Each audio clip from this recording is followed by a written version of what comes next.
We're live and fuzzy. Come on, camera. Give it the program. Everybody wants to see what's going on. So, what is going on tonight? We're going to talk about HEMI turbos. Actually, we're going to talk about do-it-yourself turbo kits because this one was done on a HEMI, but you can do it on anything. In fact, I have videos up on do-it-yourself stuff, and it's so simple. Anybody can do it. All you have to do, the hardest thing for you to do on any do-it-yourself turbo kit is to make it fit.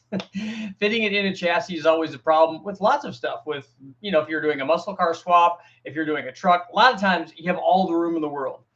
The poor guy's trying to make a turbo kit fit in a Corvette, in a C3, a C4, a C5, C whatever, see you later. All of that makes it more difficult. But in a lot of stuff, if you're trying to put it in an old Chevelle or a C10 or something, usually there's a lot of room.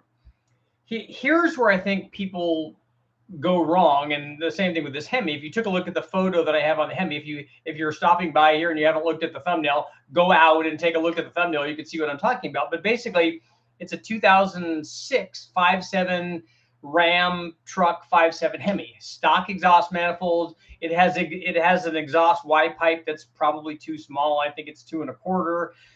It has an inexpensive eBay turbo on it. I think that one was even like a 76 millimeter CX Racing turbo, probably.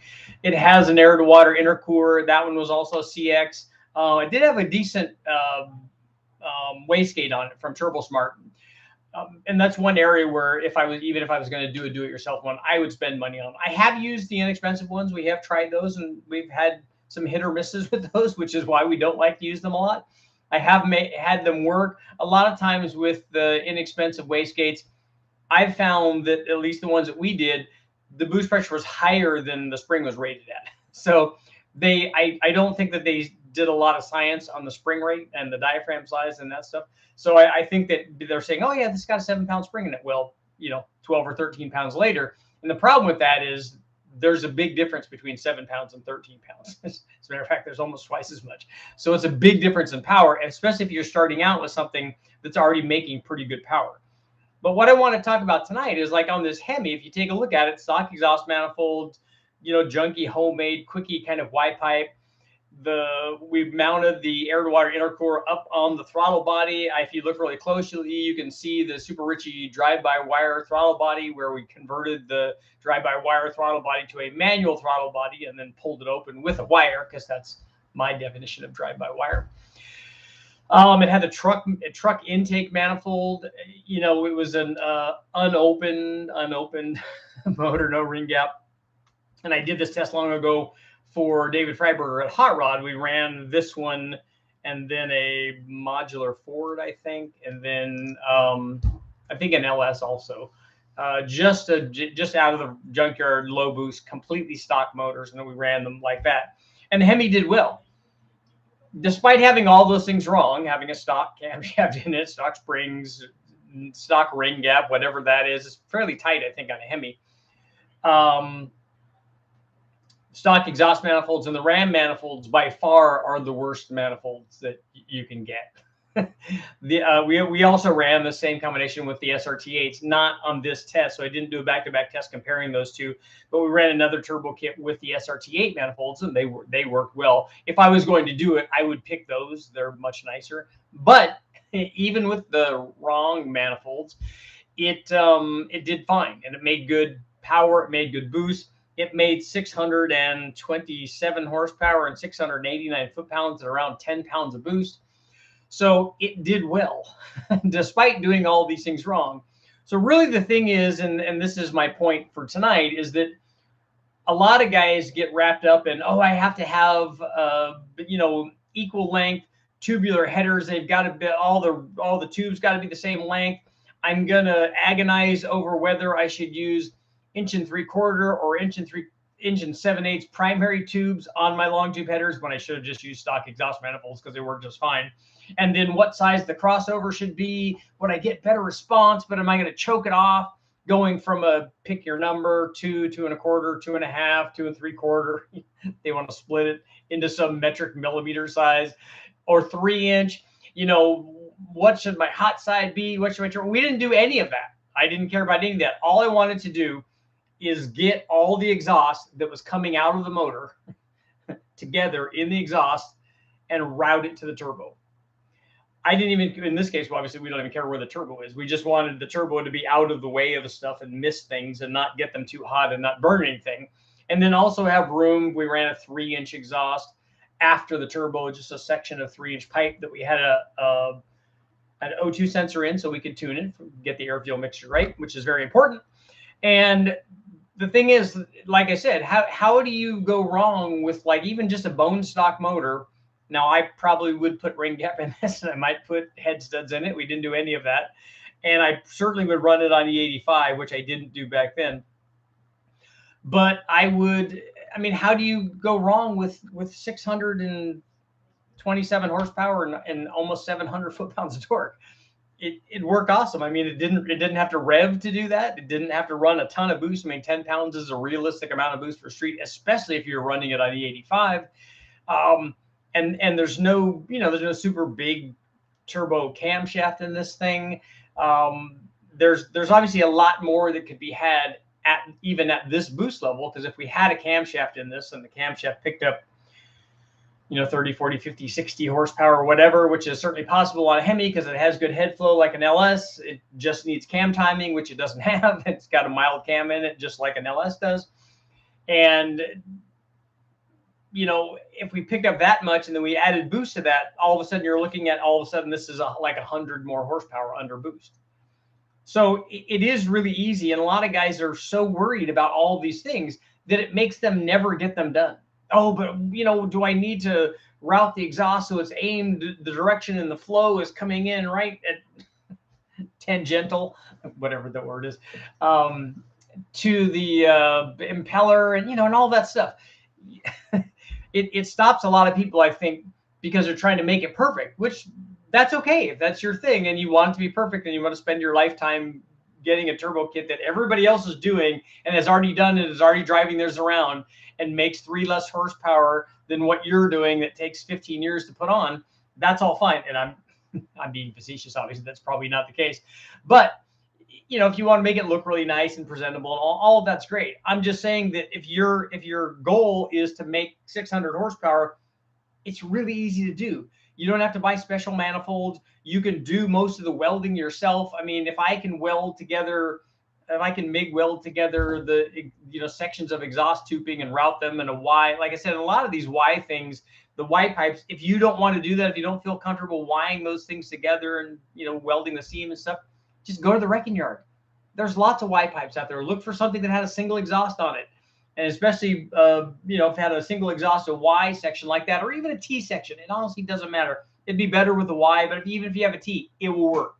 And if you get that and just weld that in, it's going to be ugly and it's going to be all that. And yet, it's still going to get all the exhaust to the turbo, and it's still going to work. Honestly, I'd be much more concerned about if you were going to be concerned with something, I'd be more concerned with the exhaust after the turbo. Do everything you can to make that flow really well. I would do that. And then, like I said, a good wastegate, if you put a 7-pound wastegate on it and it turns out that because it's a cheapy one and it makes 10 pounds and you were going to kind of turn it up to 10 pounds anyway, not a big deal, but just be prepared for that. And the same thing with the LS. The LS has really, really good stock exhaust manifolds. You can use the stock exhaust manifolds and use those obviously for turbos. We do that stuff all the time. There's an awful lot more things available for the LS than there are for the Hemi in terms of that. So you can get all that stuff and it's fairly inexpensive.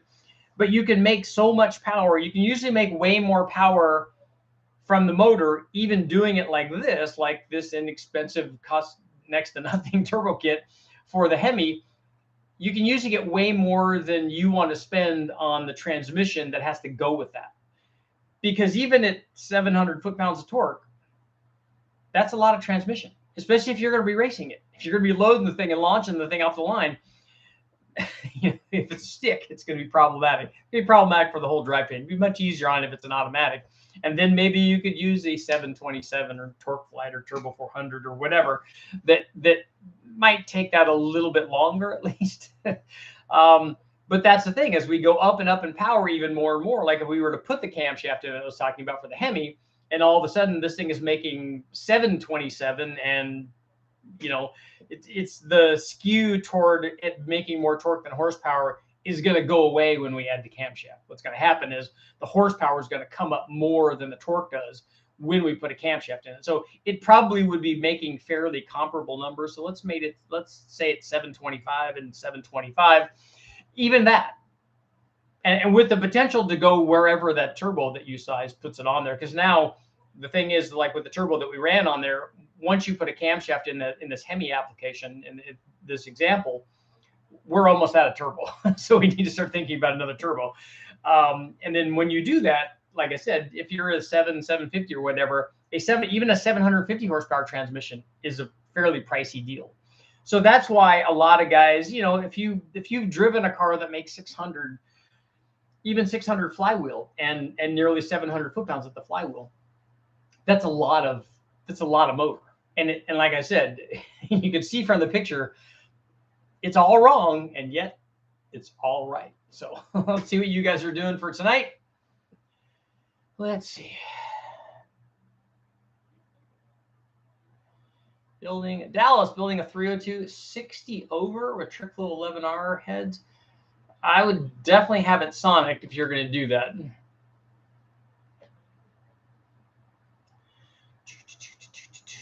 I want the perfect rod to stroke ratio. That's right. Dimpled ports, flip pistons. You want it all. Honda rods.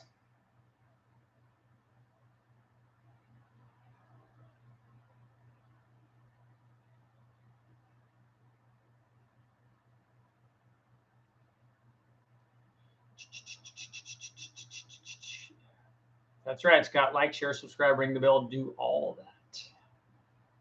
How hot should my 350 get?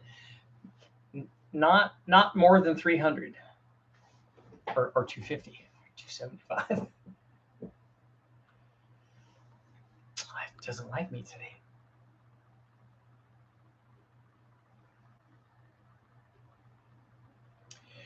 Yeah, 230 is like, we don't like that.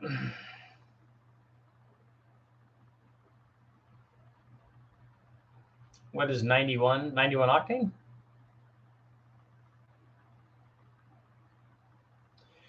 Saw your video earlier on the 4.8 versus the 5.3. That's right. If you guys haven't taken a look, make sure I posted a video today comparing 4.8s and 5.3s and talked a little bit about why everybody wants the short stroke motor because it's going to rev. And we talked about that. That's not what's going to allow it to go rev. It's not the stroke. It's the valve train. And the valve train, you have to have the right camshaft, and not just one with lots of duration that makes power at high RPM, but one that has a stable load profile. Say it with me, stable load profile. And that takes a lot of design and development. And not just on the computer. It takes design and development on the Spintron and testing in the car and all kinds of stuff. The garage, this was a HEMI. This was a 2006. It's an early one.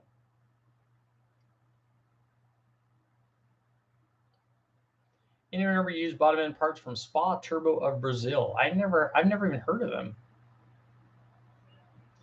Ram, we have 87, 89, 93. Yeah, 93, in a lot of places in the country, 93 is much more common. California, we only get 91, unfortunately. Would 5 to 8 pounds be safe on a GM Ecotech? Yes. At 8 pounds, you're going to get a gain of about 50% in power, assuming that you have enough timing and stuff put in it. Have you done any cylinder pressure testing? Not in cylinder testing.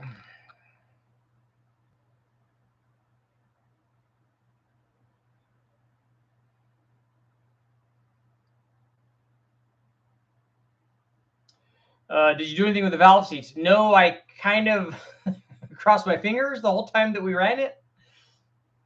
But those heads are still together. So my engine requires 91 plus octane. Why does it require that?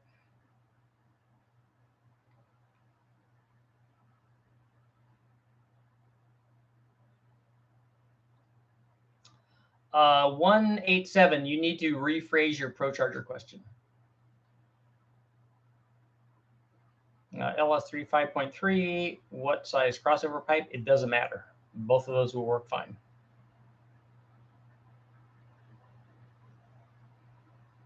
RAM, you can use 93. You can also use less than that. Your truck is equipped with a knock sensor, so it will run on 87. Question on snafus here. Question on what your next move would be. Stock bottom on LS2, 28 gap, 76 millimeter turbo, stage 3 cam, front mount, air motive, E85, air to water on a Holley short ram. Are you asking me if you should put an air to water on the short ram? The short ram would not be my recommendation for intake manifold for that. And I would go if it were my combination and it was an LS2, I would go smaller on the camshaft. I would go bigger on the turbo, and I wouldn't use a short ram. I'd use a long runner intake like a Trailblazer SS or something like that. Wade, thank you very much. Australia's in the house.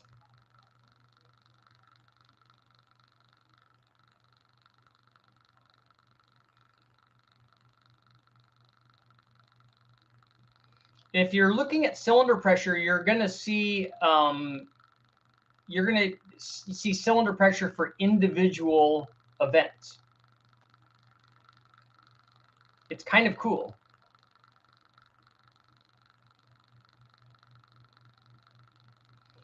Ram truck, if you can tell me what the static compression is and then what the cam timing is and what the rest of the combination is, if it's a stock truck, it's it will still run on 87.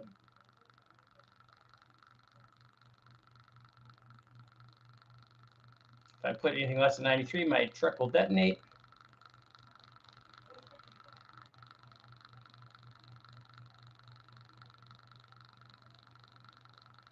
Tucson's in the house. Compression is 9-to-1. You'd be fine on 87. My wife's Mercedes runs 20 pounds of boost, and it will run on 87.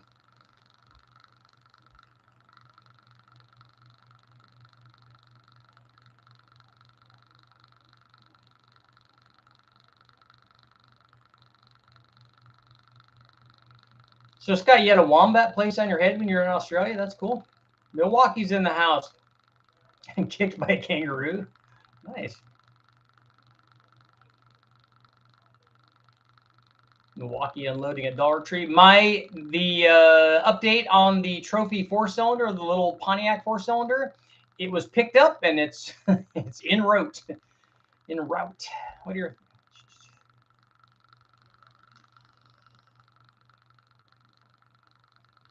tail of a red kangaroo is 99.8% muscle. But you need to upgrade the fuel pump on a 4.8 with 7 pounds of boost and bigger fuel injectors. Yes, on both of those.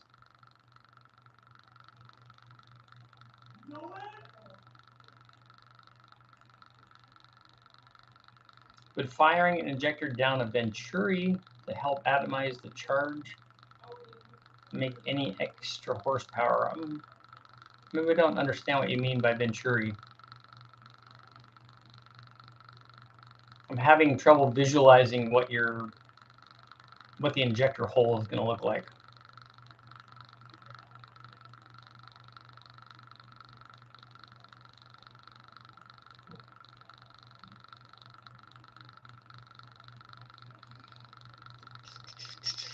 Always run 87 down the highway, but on Friday night you put the good stuff in. Yeah, that's fairly common. I did that a lot with my Mustang, and it would rattle on 87 because it had a blower on it. But I just stayed out of it. And then when I go out to race at the Silver State or weekends or whatever, then we put good stuff in it.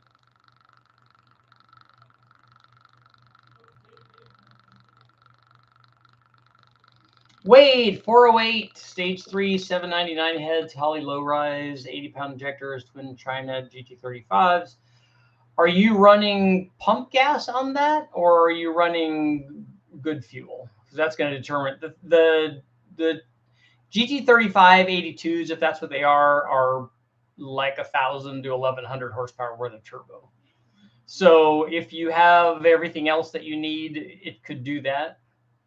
80-pound injectors are going to be shy if you're running E85 to get to that.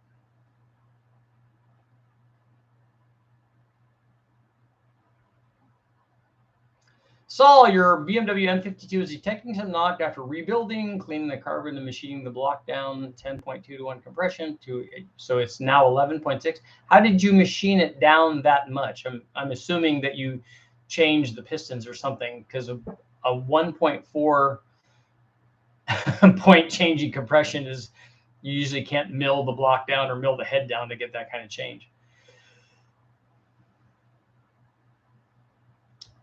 900 horsepower, build will be done in a month. Air to water is mounted on my Holly, ice tank in the hatch. Will the combo reach my 900 horsepower goal? Was a suggestion. Yeah, is this the 408, Wilson? Wilson! I'm going back to look now.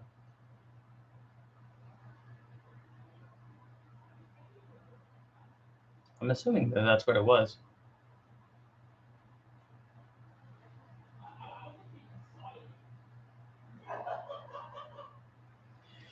Rob Zilli, you want to start over? Swiss! Swiss Mocha, nice. 67 Nova build, that's very cool.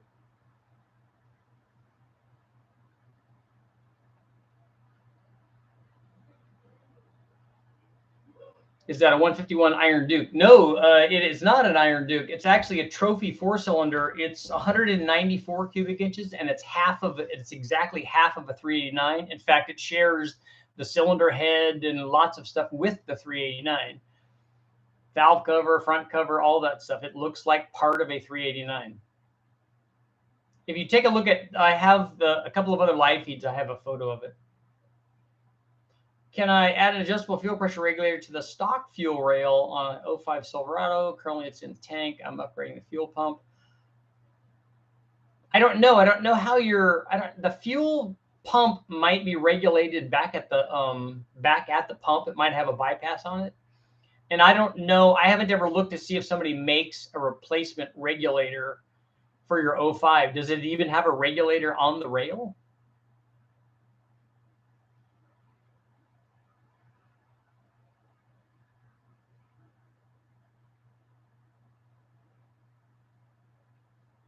Combat Wombat.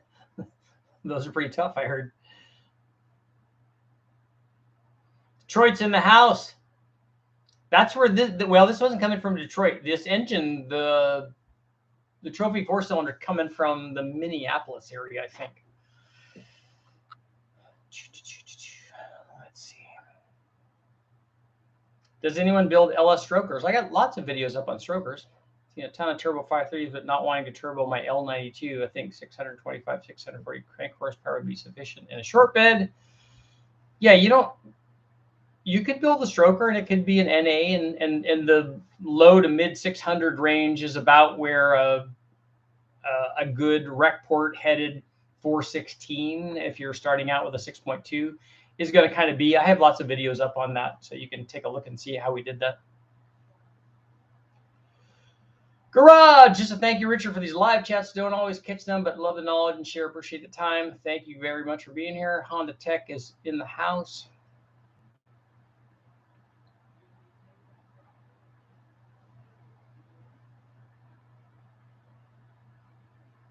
Enjoy the 2 weeks of summer in northern Michigan.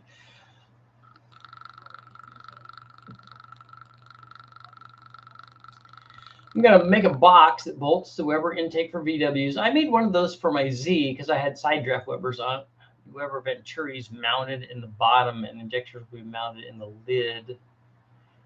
So when you say Venturi, are you mean that this is a radius entry? Is that what you're talking about? Like the video that I have up on the Honda where you're just injecting it into the opening into a radius entry? If you do, that's not going to do anything. It is going to add power, but not from what you're describing. It's going to add power from charge cooling.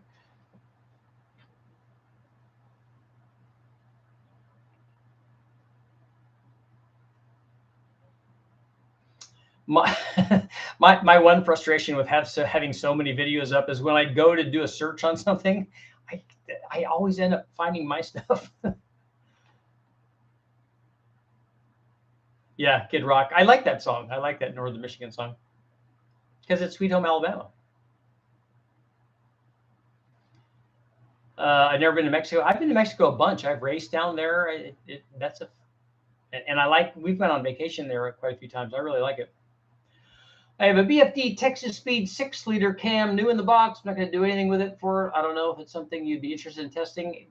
Can you send me the specs on that? I actually contacted those guys about doing some stuff with them, so I might be able to do some stuff with them here coming up. Richard, it's been a while. I was wondering if you have a lot of videos up on tuning. No, actually, I'm not a tuner. So, I mean, I can show you how I do what I do on the engine dyno, but I don't tune them so that you can go out and drive them around because that's not what I do.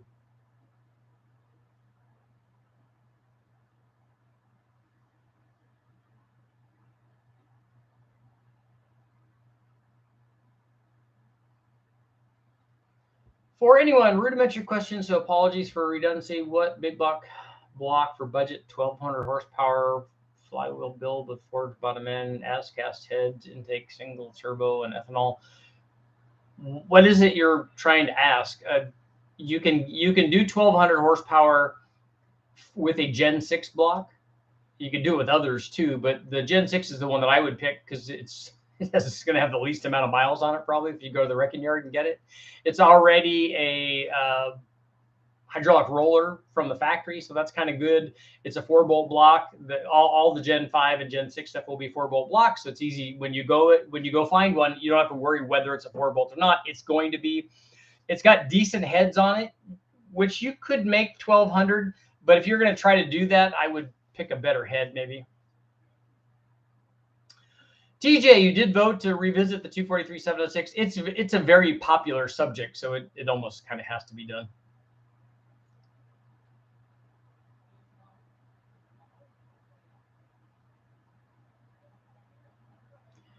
Let's stop doing 94 on Highway 10. Desert by a Texas Ranger. The guy like him. Are you a citizen? Wow.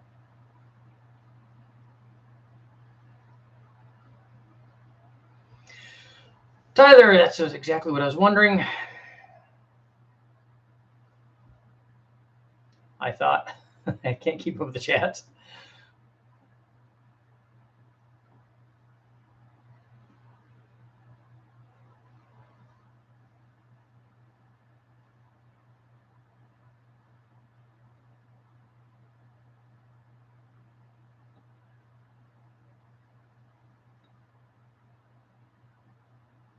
What's a good fuel pressure regulator to upgrade to from the Corvette filter regulator and upgrading your fuel system for a turbo? I don't know, like what Corvette one are you talking about? What intake do you recommend for an LS base platform to run meth injection with a turbo? Fogger style injectors for the meth kit. I don't know what intake is going to give you the best distribution. Doing an individual port injection for the water meth probably would be best to get equal distribution. Otherwise, I don't know. I've only tested it on the long runner stuff in terms of distribution. I haven't tested like a single plane manifold or like a Holley high ram or low ram, which I assume would be better. Are 2V Cleveland heads worth messing with? Yeah, they work well. I mean, they work better than 2V Windsor head, a stock one, certainly.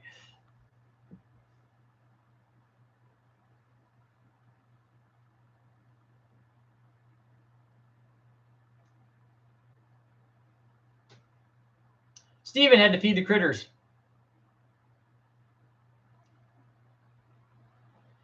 Can you get an NA stock bottom end LS to 500 wheel horsepower on pump gas? Question for the chat if Richard doesn't answer. Richard always answers everybody's question every time. Yes, you can do that. The bigger that it is, the easier it is to get that. So it'd be at least a 6-liter, a 6.2 would help, and then or anything bigger than that. So because you're talking about really, unless you go to great lengths to eliminate some of the parasitic losses and drive losses when it's in the car, like run an electric water pump and no accessories and things like that, which guys do in race cars, so you can get a bigger wheel horsepower number. All you're doing is getting rid of some of the losses. But you're talking about like a 600 horsepower motor there, so a 600 flywheel horsepower motor.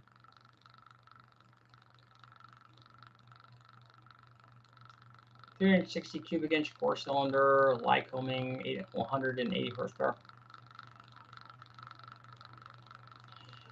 I'm sure I missed what you're going to do with the big block that you're going to do for the Nova, but the engine get put on hold. Are you talking about when we were talking about doing the 8.1 for the Nova? Dallas 302 board, 60 over with flat tappet, solid flat tappet, 11R head, 61 cc chamber. I need to, the critical thing I need to know there is the duration at 50 on the camshaft, because the lift tells me almost nothing. And I would also like to know what intake manifold is on there.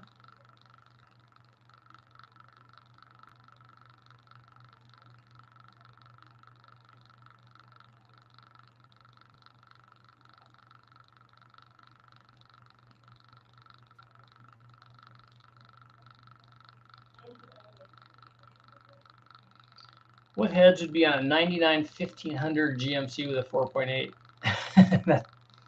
you have it's a 99? It's going to be a 706 or an 862 head, and it is a good head for a 4.8.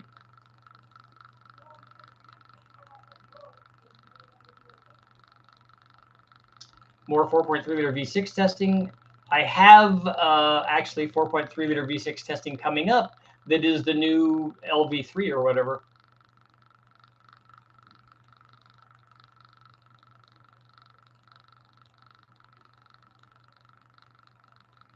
Aaron, you're running an on-3 70 millimeter on your 5 liter, makes 550 to the tire. What's the next step of best size turbo to make 700? But you'll split your block, right? A VS 7875.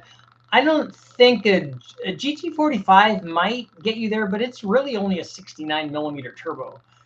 The 7875 would do it and be a lot more efficient about it, because it would have room to still breathe after that.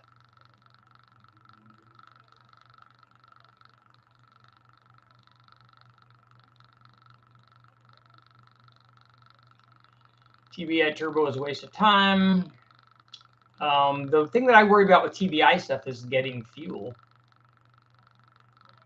For towing, am I better with high compression, low boost, or the opposite? Well, I don't think you have to have one or the other of those.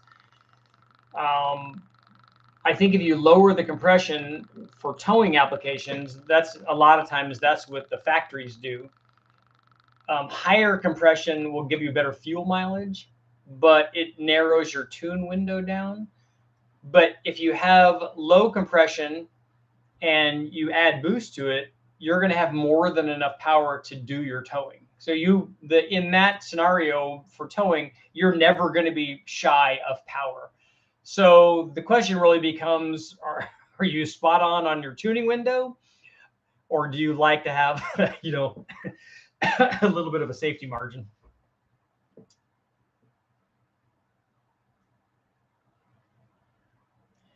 Dallas, so it's 225, 232. That's going to be a good combination. That's a decent sized cam. I think if you have decent heads on that they could use more lift, but that will work because that's going to be kind of like like the new Summit version of the letter cams that they're offering. Yeah, diesels have high compression and high boost. They do all that.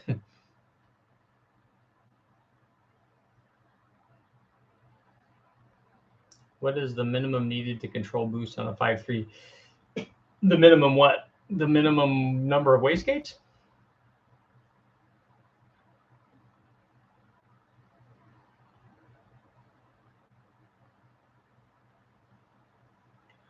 Oh, I thought you were thinking of building. I am building an L78, if that's what you're talking about. I haven't finished it yet.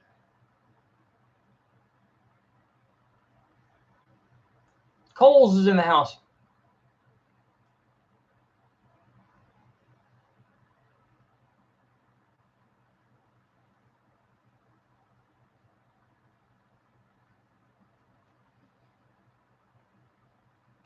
I do like watching the diesel dyno stuff though. It usually is fairly spectacular.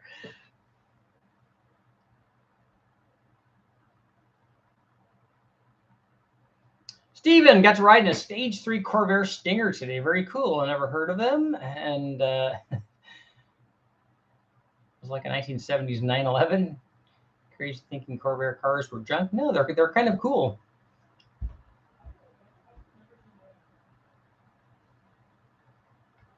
Mexico's in the house. My friends from down south. Mike, just want to say thank you. Learned so much from your channel. I have deep respect for how methodical you are. I tend to approach life like that.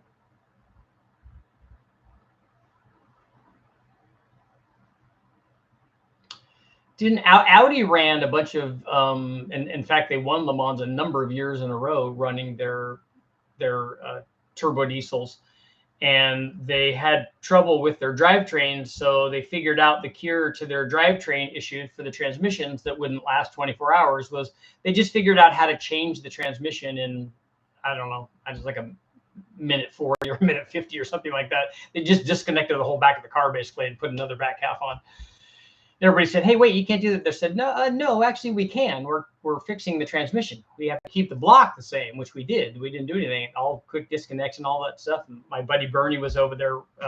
He was a crew chief for a Saleen team over there, and he was hanging around with the guys because they were a low budget Saleen team, just a privateer thing. He said they're hanging out with the Corvette guys. Who shout out to the Corvette guys who Bernie said were very awesome. The team was. Mostly because they had their own ice maker for all the cooling that you need for different stuff. But they had an ice maker and they would make snow cones out of that. So it's very awesome, like Le Mans story. But anyway, he said it was very cool. It was just amazing to watch the Audis pull in and then have them just put another section of the car back on and have it go back. And he's like, oh my, that's really, really fast.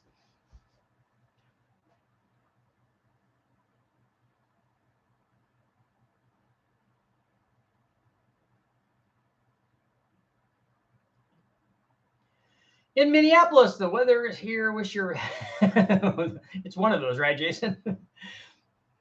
Well, hopefully that trophy 4-cylinder, which I'm really excited about, because the thing that I think maybe that I'm most excited about is I'm excited about running the different V8 manifolds with half of it covered on the 4-cylinder, because I want to run. I really like induction systems. That's kind of my jams. And so I want to try a bunch of different ones on there because right now I think it has a 1-barrel induction system on it right now. And I'd like to try a factory 4-barrel. So if anybody out there has a 4-barrel intake manifold for a trophy 4-cylinder, please let me know. I would like to borrow it or buy it or whatever. Raise money on Super Chats for it, whatever I got to do. I want to try one. But the other thing I can do is I have that 2-barrel manifold for the 400, which did terrible, obviously. It was very restrictive. Although the interesting thing, and I was going to ask somebody, the carburetor says 2-jet on it, which I think that this is a 2G. I'm going to take a look at a photo.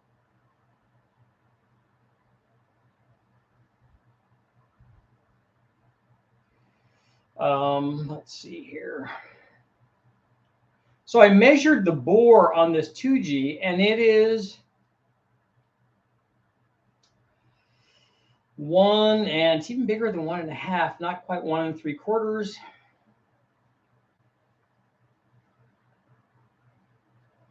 11/16, so let's say, which I thought was pretty big for a 2-barrel.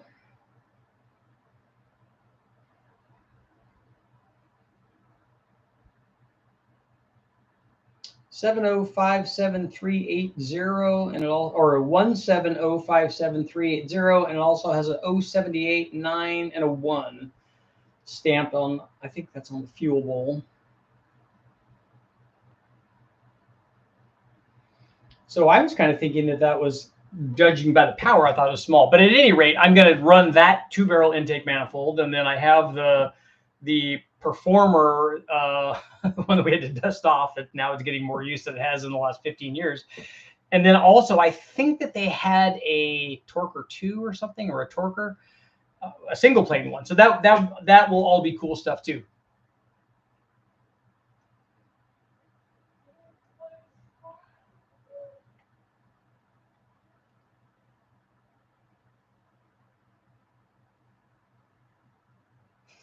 Racer, Richard, I forgot to send you a can of Campbell's with a Trophy 4 so you could soup it up.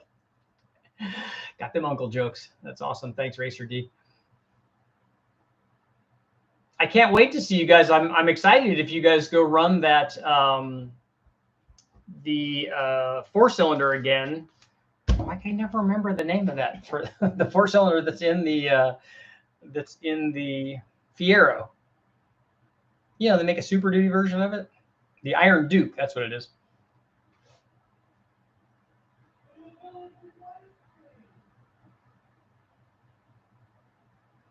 Hunter, I just don't want to spin a 78, 75 to the moon in the next 2 years, so I'm going for big power.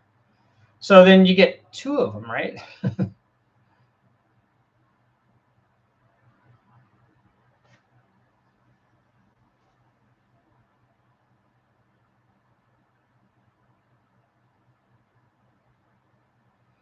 The Iron Duck. Yep. Has anyone done a test with dual plane under boost? Well, lucky for you, you've come to the right place. Yes. Single plane and dual plane, run both NA and under boost with 802 sensors. And both of them are just terribly scary enough that I don't even want to do it again. When are you going to start testing air-cooled VWs? I've only run those, not on Westex dyno, but at another dyno that specialized in VWs. And I didn't even run that. They did, because there was like the land and sea one where they were adjusting the knob and stuff. And the only thing I did was we put fuel injection on in place of the Weber carburetors to show them how to make power. And then I showed them the Ritchie super stack extensions on how to get the thing to make another, like, I don't know, 15 or 20 foot-pounds of torque. Wayne's, thanks for being here, man. Have you ever run a turbo on a Mopar? Not yet. I'm going to run one on the Magnum.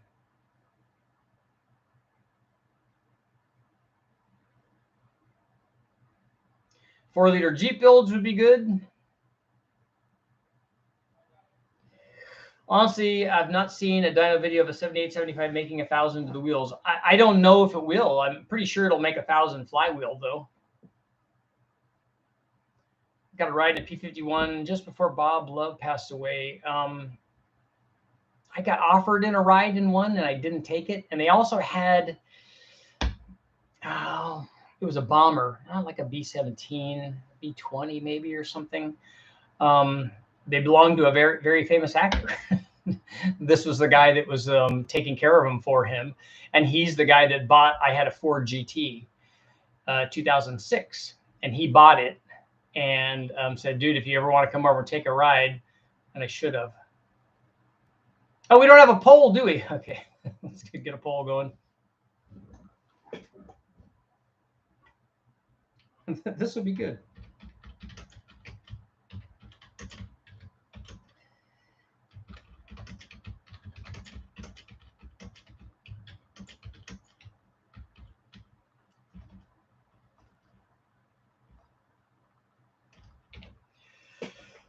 Okay, so the video for tonight is, should Richard keep doing videos on doing dyno videos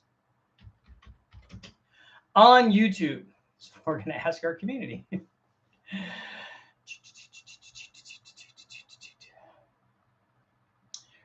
Racer D, I did get the pictures of your Fiero at Bonneville. Have you guys set records there in that? If you guys would need help, let me know. Yeah, the budget Merlin build would be good, Dan.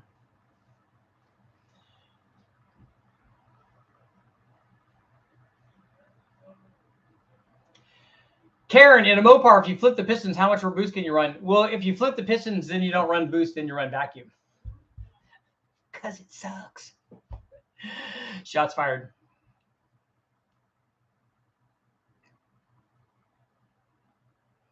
Tyler, going back to the Gen 6 big block, any gripes about being a brand new Chevy Performance 454 bearer block besides the price? They're about $2,000. No, there's nothing wrong with that. You can, if you want to put together a, one from a bearer block, you can. I like using the junkyard ones because if you break them, you don't care that much about them.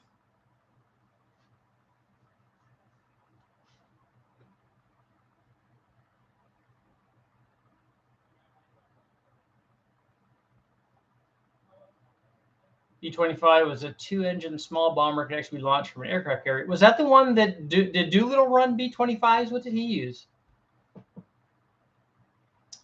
How many pounds of boost is too many on a stockish 318 Magnum? Just 1 pound if the timing's not right.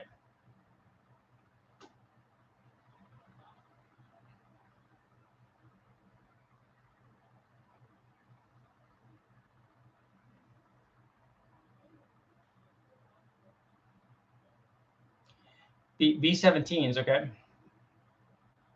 Oh, I do not have a roll cage, so I had to run the street class. That's right. And I racer, I like going out to that Utah meet. That's really good. My buddy John Hansen's out there, and he's good people. I've given him a bunch of Honda stuff because they're still running the 89 Civic Si that I won a bunch of trophies with, set a bunch of records with. But he's doing it, and he's got 3 red hats for him and his 2 sons, which is awesome.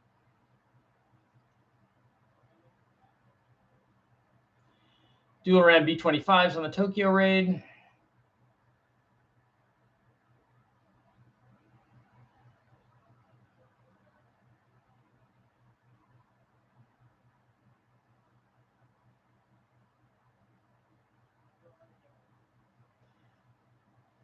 Was wrong about the B-17s, B-25s for sure. The poll tonight's not even going to be 100%. I know it's not going to be.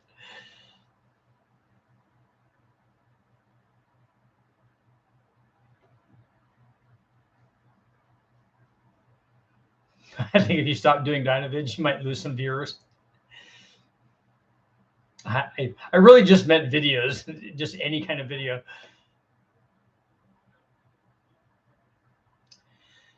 Jeffrey, by the way, I had a 1963 two-door Pontiac. I'm sure it was a Tempest, right? With the engine you're getting, it had a 4-speed transaxle. Yep, I traded that car for a '74 Vega in 2007.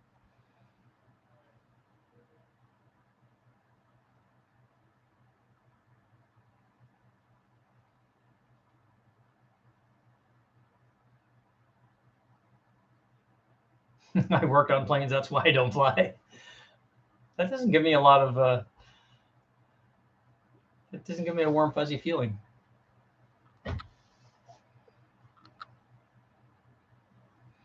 Yeah, Dan, I wondered why you see all the aviators wearing the cool aviator jackets. I thought that was just a style thing, but it's really cold up there.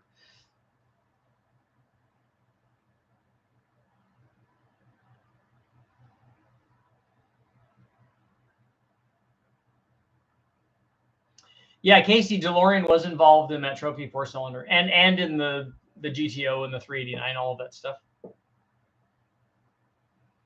And if you believe Ford versus Ferrari, he was partly instrumental in all of that happening too.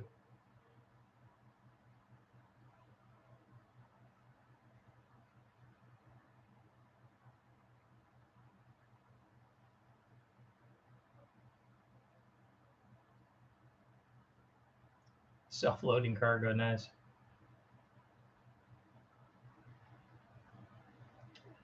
Racer, dude, B-57s in Vietnam. Thank you for your service. That's awesome. I'd like to hear some of those stories. So I've seen one with an Edelbrock head and a 4-barrel. Guy lives in Cleveland.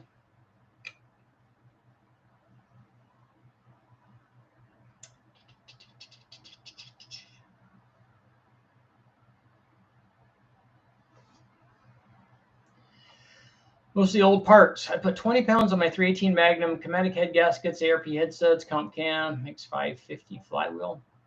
It should make more than that on 20 pounds, I would think. Is it a stock one?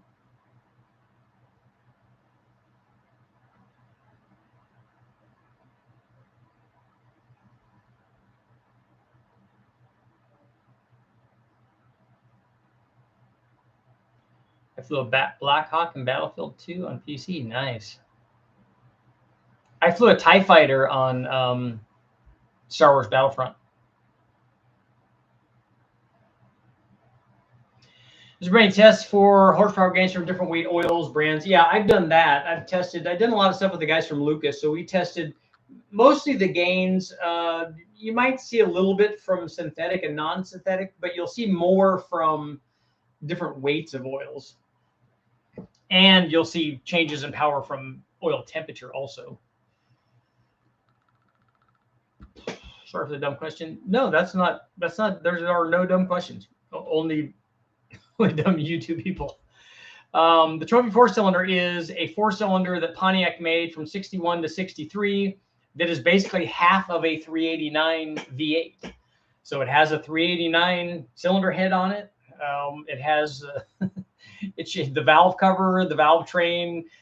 It shares a lot of stuff with that motor because they wanted to run it basically down the same like assembly line. It was very heavy because the block was, they said, just take this much off and then it'll be a 4-cylinder.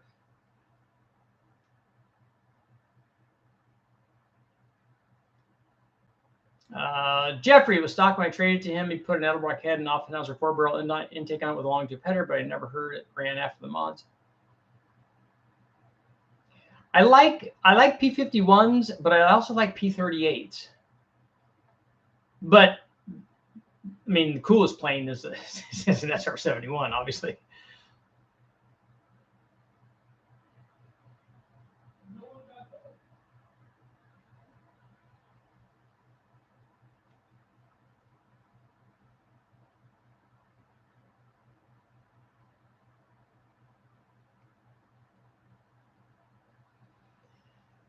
To Phil, cool information. Richard also was the guy that commented about the Iron Duke and how much power you can squeeze out of one. I don't know. Racer D has videos up on the stuff that he did on the dyno. It's a carbureted one, and it's a larger displacement. It has some cool stuff that he did with different rods and piston combinations and stuff. So it's pretty cool.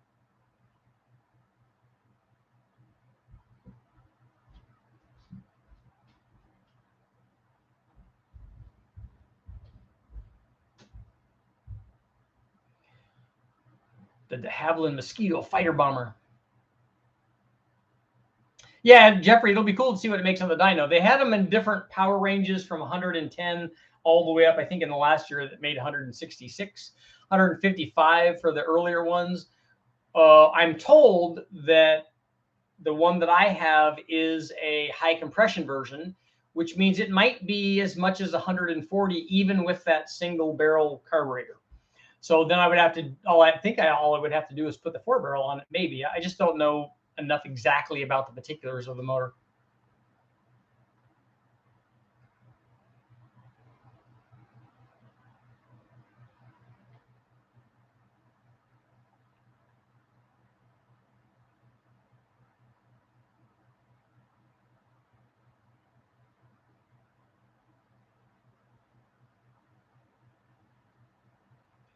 There's another one on eBay. Casey, I've seen that one. Somebody sent me a photo of that, but it looks pretty rough.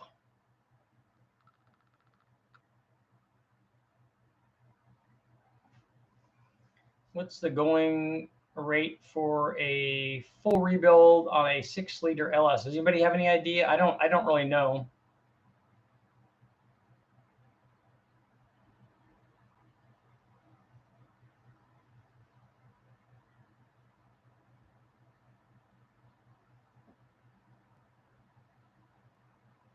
So let's see how Harpole is doing. Should Richard keep doing dyno videos on YouTube? Wow, 96% saying yes. There's still 4% saying no. So there's people actually watching this video here on the live feed, or maybe they're hiding somewhere. that they're watching the video that don't want me to do videos. Richard built a turbine engine off of an old turbo. I like those. Those are kind of cool.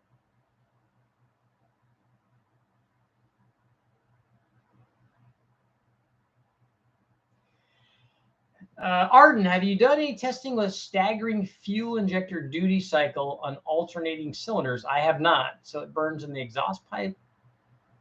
Exhaust pressure for the turbo, tuned to backfire. I've seen people put injectors and plugs to try to keep the turbo spooled up. It's one of the things that they did on like the Catfish car, I think. But they may have been doing it during overrun and stuff too, but I've never tried that.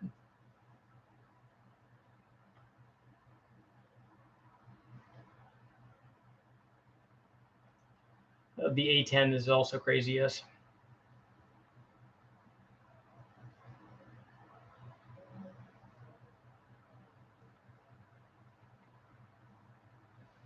Yeah, Racer, the cam will be the difficult part of that.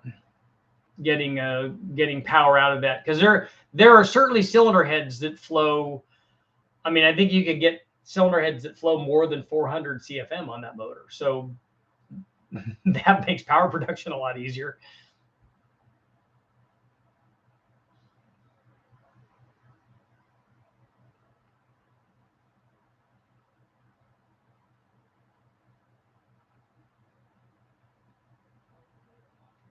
I was told the higher in elevation you go, the less octane you need. That's true. The less power you're producing.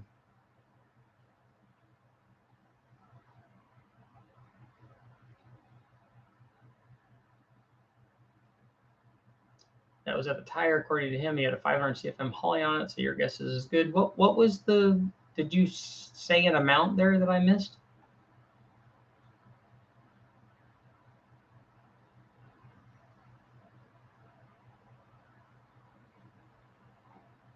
Oh, he claimed after all his mods it made 200 horsepower, but I don't know for sure. I haven't seen him. I mean, that's certainly possible. I would kind of think it would be more than that with a good cylinder head. Although, if he didn't change the cam, it might not. Maybe with a stock cam, it's not going to do very much. Larry, what? I don't really dyno other people's motors and tune it because I'm not a tuner. I can make it have the right air fuel and timing at wide open throttle, but that's not the same thing as like tuning the motor to have it be able to go out and drive around. Dyno video with an Iron Duke and boost it. That's what I want to do. I also want to do that with a Cadillac North Star motor.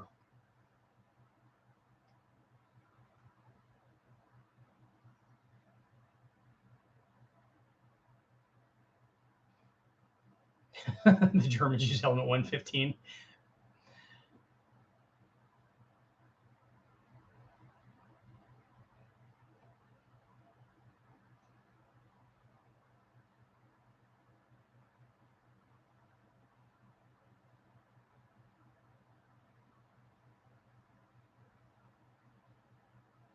Are there dangers of excessive cylinder pressure with high compression motor and lots of boost? There's detonation dangers.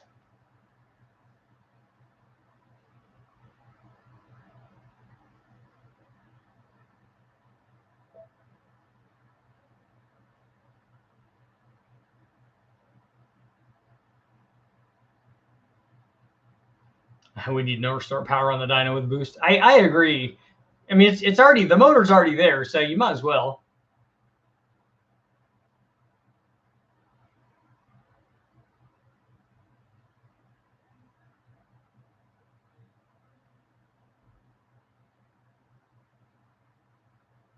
Terry, you can log off and then log back on and then hit the like button. Man, we're only at 97% now. What happened? 3% is climbing. It's like a virus.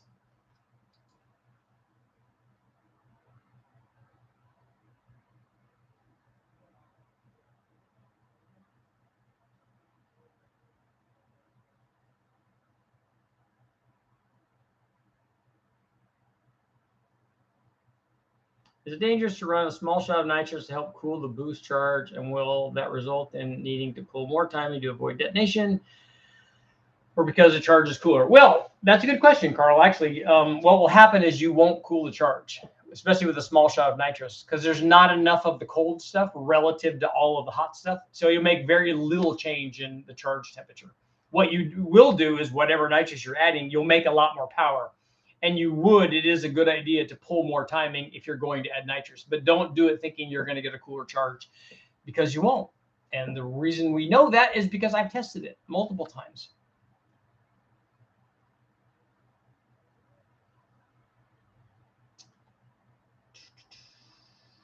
Phil, those are two I asked about on your other video. Word of mouth from an older guy. They ran Dukes but filled the blocks with concrete way back.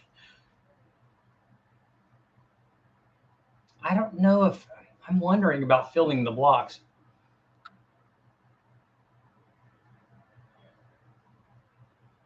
Casey, we can block off the other side and run a V8 manifold. We can run lots of them.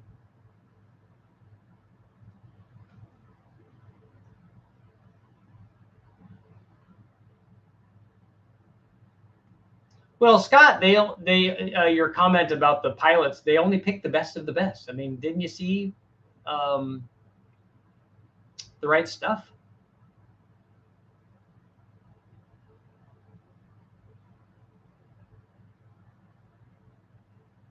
North Stars after mid 2004 have LS6 head bolts. Nice.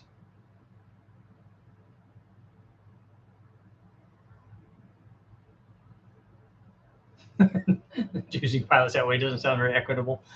It's not the right way to do it, right? And not only are they like tall and in good shape and good looking, and they're super smart.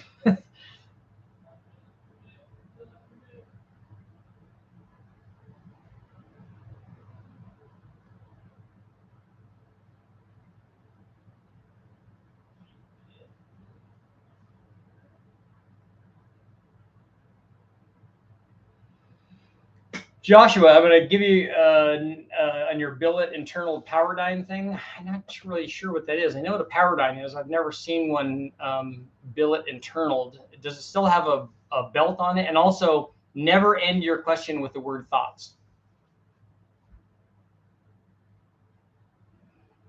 Best of the best was from Red and Black. That's where it came from. They're referencing something else.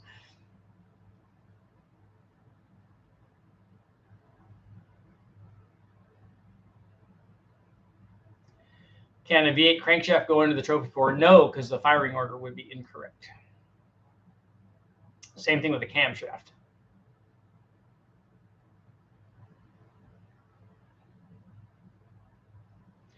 We need to do a Big Bang firing order test.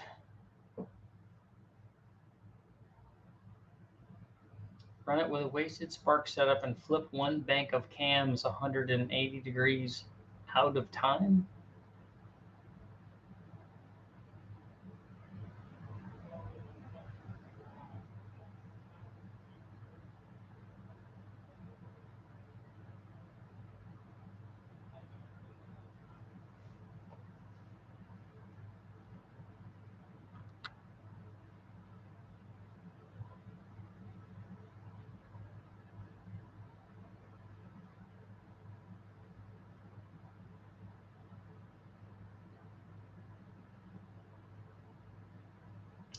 Air traffic control in the Army. Nice. Thank you for your service.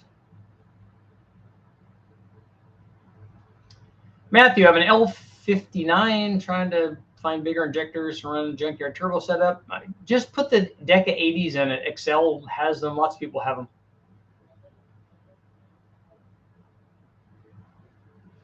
Does compression help with boost response? Yes. Anything that helps improve low speed torque will improve boost response.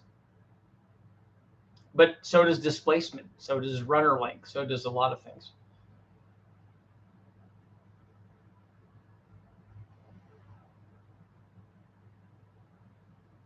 Oh, it has a billet impeller shaft, a super grip belt.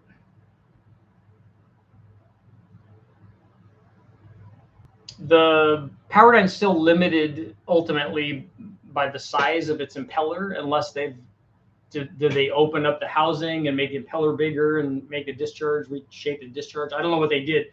All the Powerdynes I've seen had the same configuration. So if you're limited by the size of that impeller, it's the the impeller size to make a given amount of power.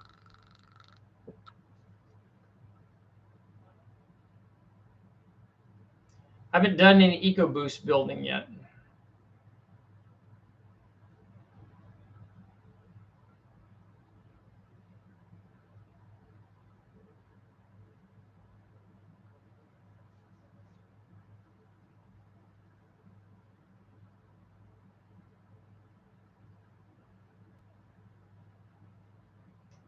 Please comment on the effect of LCA on a Ford 4.6. You'll have to be more specific than that.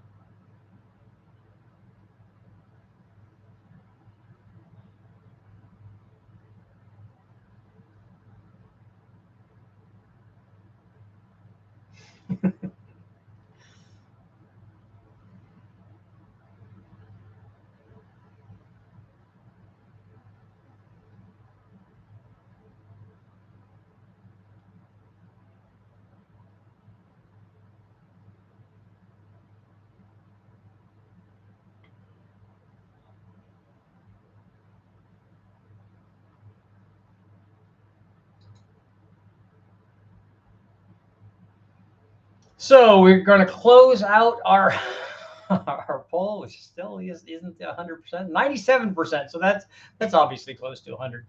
There's always going to be people that just say no because they say no. So the next poll I do is going to be the no is going to be the new yes. So we'll have to try that.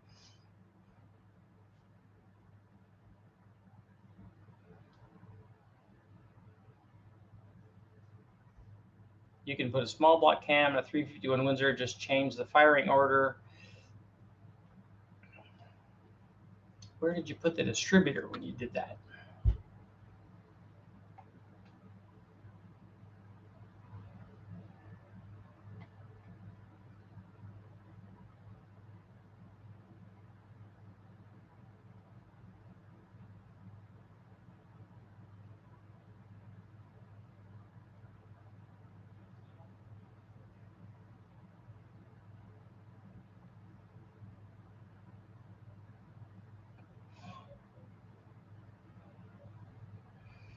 Jesse, yours will be the last comment of tonight. I have a single 85 102 turbo on my 454 big block making 950 wheel horsepower.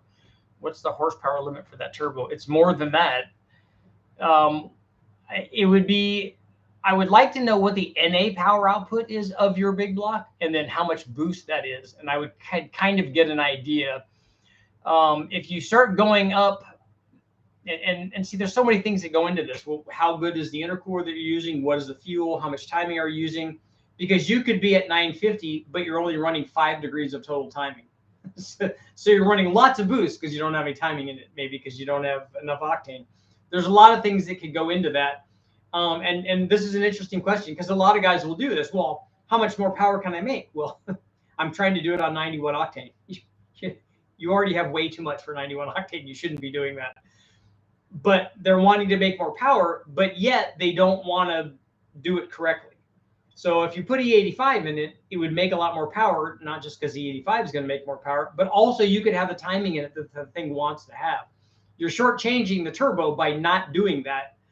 Not that lots of people don't run 91 octane with turbos. You still can. It's just that you can't have everything. You can't have the cheap gas. Well, 91's not cheap anymore. It's just as expensive as race fuel, although it is coming down, which I like. But the 91 is not going to get you everything that the turbo can do. You need good fuel to do that, and a good intercooler, and a good tune, and all that stuff. And also, wheel horsepower varies because of whatever drivetrain you have. If you're making 950 through the tire through a Turbo 400 or a any kind of automatic. What's the other 2-speed automatic I'm thinking of that I'm drawing a blank on? A Power Glide through a 9-inch, through trophy truck tires or whatever. that could be a lot more than what you're thinking. You know, it could be a lot more than if it's that through a manual trans and an 8.8 rear end and small little drag race tires or whatever. So there's an awful lot that can go on. But an 85 millimeter turbo usually will go 1,1300 anyway at the flywheel. And on that note, I'm out. So hopefully you guys had a good night. If you haven't, make sure go take a look at the video that I put up on the. Does anybody know what the video was today? Anyone? Anyone? Anyone that answered? Any of the people that answered the 3% part of the chat? Does anybody know what it is? Thank you guys all for showing up. I will see you tomorrow. And we're out. And